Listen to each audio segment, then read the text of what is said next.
और यहाँ पर अकाजा समझ जाता है कि तांजीरो ने सेल्फलेस टेप को मास्टर कर लिया है, जो कि हमेशा से अकाजा भी मास्टर करना चाहता था। वो अपने कटे हुए सर को जमीन पर गिरने नहीं देता और अपने हाथों से पकड़ लेता है और कोशिश करता है कि उसकी बॉडी फिर से उसके सर को रीजनरेट कर ले। लेकिन क्योंकि ये 1 in a million चांस था, इसलिए गियू अपनी टूटी हुई तलवार को अकाजा के सर पर फेंक देता है, जिससे अकाजा का सर उसकी पकड़ से छूट जाता है। और ऐसा करने के बाद अकाजा का सर डिसइंटीग्रेट होना शुरू हो जाता है, जो देखकर तांजीरो और गियू दोनों की ही जान में जान आ जाती है, क्योंकि उन दोनों को लग रहा था कि बैटल खत्म हो चुका है। लेकिन इतनी जल्दी नहीं, क्योंकि अकाजा का सर भले ही डिसइंटीग्रेट हो चुका था, लेकिन उसकी बॉडी अभी भी मूव कर रही थी। तभी एकदम से अकाजा की body blood demon art destructive death को एक्टिवेट कर देती है, जो देखकर गियू पूरी तरीके से हैरान हो जाता है। और इससे पहले तांजीरो ये देख पाता, अकाजा की बॉडी तांजीरो पर हमला कर देती है और उसके blood demon art destructive leg से तांजीरो पर एक किक मार देती है, जिससे तांजीरो एक दीवार में फेंक दिया जाता है और बेहोश हो जाता है। इससे पहले अकाजा की बॉडी तांजीरो पर और हमला करती, गियू उसे बचा लेता है और अपने water breathing fourth form striking tide से उस पर हमला करता है। लेकिन अकाजा की बॉडी पर आए कट्स पहले से भी ज्यादा जल्दी हील हो जाते हैं और ये देखकर गियू को बहुत ज्यादा गुस्सा आ जाता है और वो गुस्से में कहता है कि अगर उसे तांजीरो को मारना है तो उससे पहले मुझे मारना होगा, क्योंकि अब वो उसके फैमिली मेंबर्स और उसके दोस्तों को मरता हुआ नहीं देख सकता। और जैसे ही अकाजा गियू की इस बात को सुनता है, उसे किसी इंसान की याद आने लगती है। वो बंदा अकाजा से कहता है कि तलवार हमारे दिलों में है और जिस चीज से हम लड़ते हैं वो है हमारे हाथ। लेकिन ये सुनकर भी अकाजा को कुछ याद नहीं आता और वो गियू से लड़ने के लिए आगे बढ़ता है। लेकिन तभी 16 साल की एक लड़की उसका हाथ पकड़ लेती है। वो लड़की कहती है कि हाकुजी सान, अब वो समय आ चुका है जब तुम ये सब बंद कर दो। वहीं दूसरी तरफ गियू देखता है कि अकाजा अब फाइट के मूड में आ चुका है, लेकिन अब गियू की बिल्कुल हालत नहीं है कि वो थोड़ा भी और लड़ सके। अब उसके दिमाग और सारी मसल्स ने काम करना बंद कर दिया है। जो चीज उसे खड़े रख रही है वो है उसकी ब्रीदिंग, और इस वजह से गियू समझ ही नहीं पाता कि वो अकाजा से लड़ेगा कैसे। लेकिन जो भी हो, वो इस बार तांजीरो को तो नहीं मरने देगा। अकाजा फिर से गियू की तरफ बढ़ने लगता है, लेकिन वो लड़की फिर से आकर अकाजा का हाथ पकड़ लेती है और फिर से हाकुजी को रुकने के लिए कहती है। लेकिन अकाजा उस लड़की से पूछता है कि तुम कौन हो और तुम्हें क्या चाहिए। वो लड़की कहती है कि अब टाइम आ चुका है कि हम आफ्टर लाइफ में जाएं, जिस पर अकाजा कहता है कि उसे तांजीरो और गियू को मारना होगा। जिस पर वो लड़की पूछती है कि तुम्हें क्यों उन्हें मारना है, तो अकाजा कहता है कि मैं उन्हें मारकर और भी ज्यादा स्ट्रॉन्ग हो जाऊंगा। और जब वो लड़की पूछती है तुम्हें स्ट्रॉन्ग क्यों होना है, जिस पर अकाजा कहता है कि अगर मैं स्ट्रॉन्ग नहीं होऊंगा तो अपने डैड के लिए मेडिसिन घर नहीं ले जा पाऊंगा। और इस पॉइंट पर हमें डीमन स्लेयर सीरीज की सबसे सैडेस्ट स्टोरी पता चलती है, जहां पर डीमन बनने से पहले अकाजा का नाम हाकुजी था। हमें 11 साल के हाकुजी नाम के बच्चे को देखते हैं, जिसको गांव वालों ने चोरी करते हुए पकड़ लिया था, और इसी वजह से गांव वाले उसके शरीर पर कई सारे टैटूज बना देते हैं, जिससे ये पता चलता है कि ये इंसान एक चोर है। और टैटूज के साथ साथ उस 11 साल के बच्चे हाकुजी को इतना ज्यादा मारा जाता है कि उसकी पूरी बॉडी पर हर जगह खून के निशान थे। फिर उस 11 साल के बच्चे को गांव के मुखिया के सामने प्रेजेंट किया जाता है, और गांव का मुखिया ये देखकर पूरी तरीके से हैरान था कि इतनी ज्यादा मार खाने के बाद भी वो बच्चा अभी भी हंस रहा है। इतनी ज्यादा इंजरीज से कोई बड़ा इंसान भी रो पड़ेगा और दया की भीख मांगेगा, लेकिन एक तरफ ये बच्चा है। और इसीलिए गांव का मुखिया हाकुजी को शैतान का बच्चा यानी कि डीमन चाइल्ड घोषित कर देता है, जिसके बाद गांव के लोग उसे छोड़ देते हैं और हाकुजी दौड़ता हुआ अपने घर की तरफ बढ़ने लगता है। लेकिन तभी उसे रास्ते में एक बूढ़ा इंसान मिलता है, जो कि हाकुजी को बताता है कि जब उसके डैड को पता चला कि हाकुजी ने चोरी करी है सिर्फ और सिर्फ उसके बीमार डैड को खिलाने के लिए, तब उन्हें इतना ज्यादा बुरा लगा और इतनी ज्यादा शर्मिंदगी हुई कि उन्होंने आत्महत्या कर ली। और ये सुनते ही हाकुजी पूरी तरीके से हिल जाता है, जिसके बाद वो अपने डैड का अंतिम संस्कार करता है और उनका आखिरी लिखा हुआ लेटर पढ़ता है। उस लेटर में लिखा था कि वो बस एक बोझ थे हाकुजी के ऊपर, और वो कभी भी नहीं देख सकते थे अपने बेटे को चोरी करते हुए, इसलिए वो हाकुजी के सर से उसका बोझ थोड़ा कम कर रहे हैं और वो हाकुजी से कहते हैं कि मैं चाहता हूँ कि तुम एक ऑनेस्ट लाइफ जियो, पूरी तरीके से नॉर्मल लाइफ, जिसमें तुम्हें कोई भी गलत काम ना करना पड़े। इस लेटर को पढ़कर हाकुजी को बहुत ज्यादा गुस्सा आता है। वो कहता है अगर उसके डैड को उससे कोई प्रॉब्लम थी तो वो उसे बता सकते थे, लेकिन सुसाइड तो कोई ऑप्शन था ही नहीं। उसने उस दिन जितनी मार खाई थी उससे 10 गुना ज्यादा वो मार खा सकता था उसके डैड के लिए, लेकिन इतनी मेहनत के बाद भी वो उसके डैड को खुश नहीं कर पाया, जिसके बाद उसे इंसानों की बनाई इस सोसाइटी पर बहुत ज्यादा गुस्सा आने लगता है। फिर वो अपने गांव को छोड़कर दूसरे गांव में चला जाता है, जहां पर उसे कुछ लोग मिलते हैं और उनसे हाकुजी की लड़ाई हो जाती है। एक 11 साल का बच्चा जिसके सामने 7 बड़े आदमी थे, लेकिन फिर भी हाकुजी उन सभी को इतने ब्रूटल तरीके से मारता है कि कोई यकीन ही नहीं करता कि ये 11 साल का बच्चा भी कर सकता है। उसके दिमाग में सिर्फ एक ही बात चल रही थी कि उसके डैड ने किसी का बुरा नहीं किया था, लेकिन फिर भी इस सोसाइटी के प्रेशर में उन्होंने सुसाइड कर लिया। तभी उसी गांव का एक मार्शल आर्टिस्ट उस जगह पर आ जाता है जहां पर हाकुजी ने उन 7 लोगों को मारा था, और जैसे ही उसे पता चलता है कि ये बात सच है, वो उस बच्चे को अपना डोजो ज्वाइन करने के लिए बोलता है।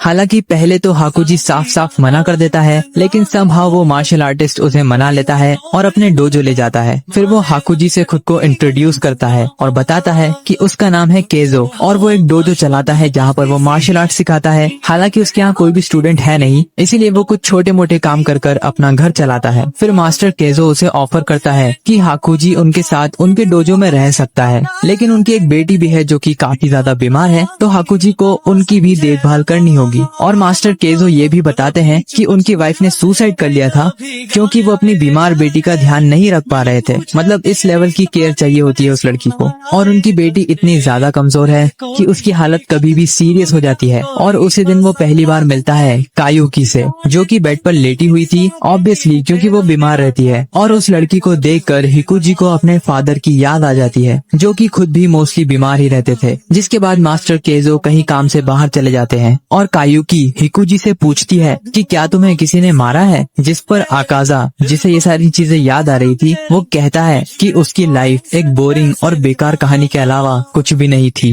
आकाजा फिर सोचता है कि क्यों हमेशा बीमार लोग हर चीज का जिम्मेदार खुद को ठहराते हैं और हमेशा गिल्टी रहते हैं, क्योंकि ऐसा ही उसके डैड भी करते थे और कियोकी भी ऐसा ही करती थी, क्योंकि कई बार हिकुजी को अपने ट्रेनिंग के टाइम पर कियोकी की केयर करनी पड़ती थी। कियोकी की बॉडी हमेशा से कमजोर थी, जिस वजह से उसे कोई ना कोई चाहिए होता है जो कि उसकी देखभाल कर सके, और हाकुजी को इससे कोई दिक्कत नहीं थी क्योंकि वो शुरू से ही अपने डैड की भी देखभाल करा करता था, तो उसे इस सब की आदत भी थी। और क्योंकि उसने कभी नॉर्मल बचपन जिया ही नहीं, तो उसका कभी मन भी नहीं करा कि वो अपने दोस्तों के साथ खेलने के लिए बाहर जाए, इसीलिए वो पूरा टाइम या तो ट्रेनिंग करता था या तो कियोकी की देखभाल करता था। फिर एक दिन कियोकी हाकुजी से कहती है कि आज रात फायरवर्क्स का शो होने वाला है, और लोग कहते हैं कि ब्रिज से फायरवर्क्स का शो बहुत ही अच्छा दिखता है, लेकिन ऑब्वियसली कियोकी आज तक वहाँ नहीं गई, और वो हमेशा से चाहती थी कि मरने से पहले वो उस फायरवर्क के शो को देखे। जिस पर हाकुजी कहता है कि अगर वो आज शो को नहीं भी देख पाए तब भी उसे पूरा भरोसा है कि अगले साल या फिर उसके भी अगले साल कियोकी पूरी तरीके से ठीक हो जाएगी और वो दोनों साथ में जाकर उस शो को देखेंगे। और ये बात सुनते ही कियोकी रो पड़ती है। हाकुजी को समझ ही नहीं आता कि आखिर वो रो क्यों रही है, जिस पर वो सोचता है शायद उसके डिप्रेसिंग नेचर की वजह से। फिर एक दिन मास्टर केजो और हाकुजी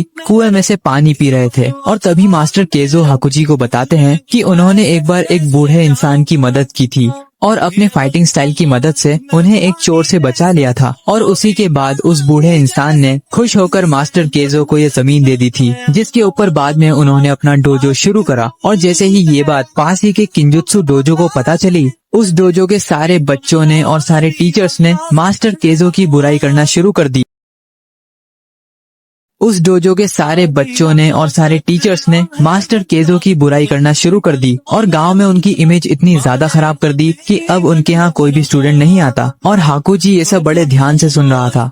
और ये सब हो जाने के बाद धीरे धीरे हाकुजी मास्टर केजो की फैमिली का एक मेंबर बन जाता है। फिर कहानी पहुंच जाती है 2 साल आगे, जहाँ पर हाकुजी 18 साल का हो जाता है और कियोकी 16 साल की हो जाती है। फिर एक दिन हाकुजी अपने नॉर्मल रूटीन को फॉलो कर रहा था, जहाँ पर वो घर के सारे काम करता है। तभी उसे मास्टर केजो अपने रूम में बुलाते हैं और बड़े ही कैजुअल तरीके से कह देते हैं कि क्या मास्टर के बाद हाकुजी डोजो को संभाल सकता है और साथ ही साथ क्या वो उनकी बेटी के साथ शादी भी कर सकता है। और ये इतना ज्यादा रैंडम था कि कियुकी और हाकुजी दोनों ही नर्वस हो जाते हैं। और फिर हाकुजी को उसके फादर की बातें याद आती हैं कि उन्होंने सुसाइड नोट में यही लिखा था कि हाकुजी एक नॉर्मल लाइफ जिए, और शायद यही वो पॉइंट था जहाँ से हाकुजी अपनी नॉर्मल लाइफ स्टार्ट करने वाला था। और इस पॉइंट पर हाकुजी सोचता है कि अब उसे लाइफ में सिर्फ दो लोगों को ही प्रोटेक्ट करना है, मास्टर केजो और कियुकी को, भले ही इसके लिए उसे अपनी जान क्यों न देनी पड़े। जिसके बाद वो अपने फादर की ग्रेव पर जाता है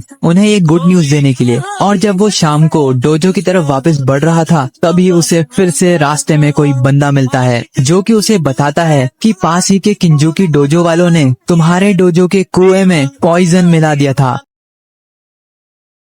और इसकी वजह से मास्टर केजो और कियुकी दोनों ही मारे जा चुके हैं। कियुकी और मास्टर केजो की बॉडीज को देखकर हाकुजी सोचता है कि वो कभी भी अपने लव्ड वंस को प्रोटेक्ट नहीं कर पाता। फिर हाकुजी को याद आता है कि कैसे वो इसी साल पहली बार कियुकी के साथ ब्रिज पर फायरवर्क्स देखने गया था, जहाँ पर कियुकी उसे याद दिलाती है एक ऐसी चीज के बारे में जिस बारे में हाकुजी भले ही भूल गया था लेकिन कियुकी उसे कभी भूल नहीं सकती। जब वो दोनों ही बच्चे थे और कियुकी ने हाकुजी को बताया था फायरवर्क्स देखने की अपनी इच्छा के बारे में, तब हाकुजी ने से कहा था कि अगर इस साल हम नहीं भी देख पाए तब भी अगले साल हम देखेंगे। और ये छोटी सी बात कियुकी के लिए इतनी ज्यादा इमोशनल इसलिए है क्योंकि वो बचपन से इतनी ज्यादा वीक थी कि डॉक्टर्स को भी ये पता नहीं था कि ये और कितने दिन जिंदा रह सकती है। और अपनी बीमार बेटी का ख्याल रखना इतना ज्यादा मुश्किल था कि कियुकी की मॉम भी सुसाइड कमिट कर लेती है। लेकिन एक तरफ हाकुजी था जिसे कियुकी में पूरा भरोसा था और हाकुजी हमेशा उससे नॉर्मल तरीके से बातें करता था, ना कि एक बीमार इंसान की तरह। और उसी दिन ब्रिज पर फायरवर्क्स देखते हुए कियुकी हाकुजी को शादी के लिए प्रपोज करती है, जिस पर हाकुजी बिना सोचे हाँ कह देता है और कहता है कि वो सबसे ज्यादा स्ट्रॉन्ग बनेगा और कियुकी को हमेशा प्रोटेक्ट करेगा। लेकिन अब मास्टर केजो और कियुकी दोनों ही मारे जा चुके हैं, तो अब हाकुजी का वादा किसी काम का नहीं रह गया। फिर हमें एक बहुत ही ट्रैजिक इंसिडेंट के बारे में बताया जाता है जो कि सिर्फ उस गांव के मैजिस्ट्रेट ऑफिस में रजिस्टर है और उसके अलावा हर जगह से उस हादसे को मिटा दिया गया है। हाकुजी नाम का एक 18 साल का बंदा किंजुकी डोजो के अंदर घुसता है और उस डोजो के अंदर ट्रेनिंग कर रहे 67 लोगों को सिर्फ अपने हाथों से ब्रूटली मार देता है। वो मंजर बहुत ज्यादा ही खतरनाक था। सिर्फ अपने हाथों से लोगों की पसलियां तोड़ रहा था और लोगों के सरों को फोड़ रहा था। बाद में जब उस जगह पर 67 लाशें मिली तब पूरा डोजो अलग अलग टुकड़ों में टूटे हुए बॉडी पार्ट से भरा हुआ था। और ये इंसिडेंट इतना ज्यादा ब्रूटल था कि बाद में गांव के लोगों ने इसे एक झूठी कहानी ठहरा दिया। डोजो में प्रेजेंट सारे लोगों को मार देने के बाद हाकुजी, जो कि अब समझ नहीं पा रहा था कि वो करे क्या, वो मिलता है म्यूजान किबुत्सुजी से, जो कि ये सुनकर हैरान था कि एक इंसान ने बेयर हैंडेडली 67 लोगों को मार दिया। वो सोचता है मैंने किसी डीमन को तो नहीं भेजा था इंसानों को मारने के लिए, तो फिर ये काम करा किसने। हाकुजी अपने सामने खड़े बंदे से कहता है कि मेरे रास्ते से हटो वरना तुम भी मारे जाओगे। लेकिन मूजान हाकुजी के सर में से हाथ आर पार कर देता है, ये कहते हुए कि तुम बहुत ही टैलेंटेड इंसान हो, इतने ज्यादा कि तुम एक अपर मून भी बन सकते हो। क्या तुम एक डीमन बनना पसंद करोगे? जिस पर हाकुजी कहता है कि उसे कोई फर्क नहीं पड़ता। जिसके बाद हाकुजी नाम का ये बंदा बन जाता है अपर मून 3 अकाजा। डीमन बनने के बाद अकाजा अपनी पूरी मेमोरीज को भूल जाता है और उसे सिर्फ याद रहता है कि उसे स्ट्रॉन्ग बनना है, जबकि असलियत में अब उसके पास प्रोटेक्ट करने के लिए कुछ बचा ही नहीं है। और फिर एंड में अकाजा कहता है कि उसकी कहानी बस एक बोरिंग और बेकार स्टोरी थी। फिर रियल टाइम में हम देखते हैं कि तांजीरो को होश आ जाता है और वो ये देखकर हैरान था कि अकाजा अभी भी नहीं मरा है। इनफैक्ट उसने अपने सर को रीजनरेट कर लिया है। अकाजा के कुछ भी करने से पहले तांजीरो उस पर अटैक करने करने के लिए हिनोकामी कागुरा को एक्टिवेट करता है, लेकिन इस पॉइंट तक वो इतना ज्यादा कमजोर हो गया था कि उसके हाथ से तलवार भी छूट जाती है। लेकिन अब क्योंकि वो अकाजा के बहुत क्लोज आ गया था, इसलिए वो अकाजा को पंच मार देता है और तांजीरो का पंच खाकर उसे मास्टर केजो के पंच की याद आ जाती है और तभी उसे याद आता है कि उसे वीक लोगों से इतनी ज्यादा चिढ़ क्यों थी। वो वीक लोगों से चिढ़ता था क्योंकि वो लोग पीठ पीछे बुराइयां करते हैं, दूसरों के कुओं में पॉइजन डालते हैं, कभी भी फेस टू फेस फाइट नहीं करते। लेकिन अकाजा ने उसके मास्टर के फाइटिंग स्टाइल को एक हथियार बना लिया था गलत काम करने के लिए, और उसने कभी भी अपने मास्टर की फाइटिंग स्टाइल और उसके फादर के आखिरी वर्ड्स दोनों की ही रिस्पेक्ट नहीं करी और डीमन बनकर लोगों का नरसंहार किया। जिसके बाद अकाजा अपने डिस्ट्रक्टिव किल ब्लड डीमन आर्ट को एक्टिवेट करता है और ये देखकर तांजीरो और गियू दोनों ही पैनिक करने लगते हैं। लेकिन तभी तांजीरो अकाजा को स्माइल करते हुए देखता है और अकाजा खुद ही को अपने ब्लड डीमन आर्ट से बुरी तरीके से खत्म कर लेता है, जो देखकर तांजीरो और गियू ऑफ कोर्स बहुत ज्यादा शॉक थे।